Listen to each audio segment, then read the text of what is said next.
На 2 март 1921 година во Лабин на Истра, денешна Хрватска, од страна на локалното население била прогласена Лабинската република.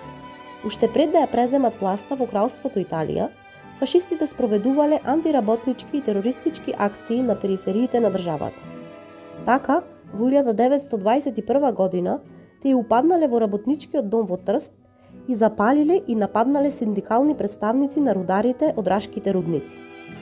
Ова довело до генерален штрајк на околу 2000 рудари на Истра. На 2 март започнал штрајкот. Работниците носеле транспаренти на кои пишувало: "Рудниците се наши" и "Рудниците на рударите". Истиот ден, тие ги окупирале рудниците и прогласиле Народна република Лабин. Власта ја презеле работничките комитети, а за заштита од фашистичките паравоени формации, побунетите рудари се организирале во одбранбени формации наречени Црвени гарди.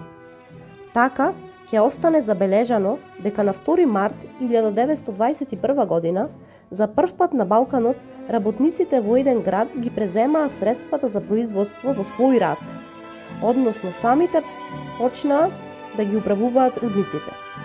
Ним им се придружиле и одреден број локални земјоделци, но тоа не било доволно за да се одбрани младата република. 2 март 1921 година се смета за ден на првото вооружено востание против фашизмот во Европа. При тоа, Лабинската република траела само 36 дена, односно до 8 април 1921 година, кога била срушена од страна на надмоќната војска на кралството Италија.